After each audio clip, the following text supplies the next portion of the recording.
In this video, you'll learn how to fix the Claude Code authentication failed error. By following these steps, you will verify your settings are correct to successfully authenticate with Claude 2026. Begin by checking your environment variable for the API key.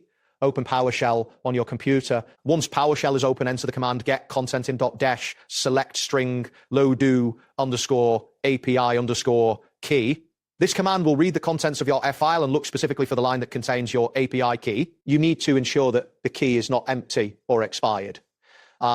If it is missing, you will need to create or update it. To create or update the API key, type the following command: @CLDE _API _key =, secure 2026 key =, KLD default _munel =, Claude 2026 OS. Replace ski your actual 2026 key here with your actual key. This command will write the new API key and default model into the ndev file. After executing this command, ensure there are no errors before proceeding. Once you have confirmed that your API key is set correctly, the next step is to test the API key directly via PowerShell. You will do this by entering the following command: $payload @model Claude 2026 input test authentication. For Claude 2026 convert to JSON, this command creates a payload for testing the authentication. After that, execute the command to send a request $responsible REST method https://api.claud.ai/v2026/completions-method post-body $payload-content type application/json-hey authorization bearer $env CLAN _API key. See, when you run that command, it will send a request to the Claude API. If the API key is valid, you should receive a response.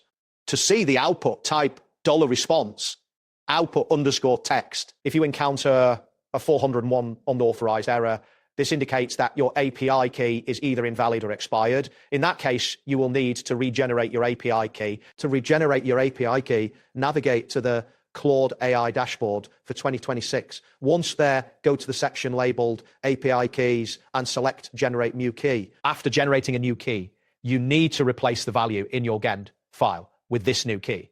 To reload PowerShell and update your environment variable, use the commands remove item and CLDE API EK -error action silently continue, followed by $end CLDE API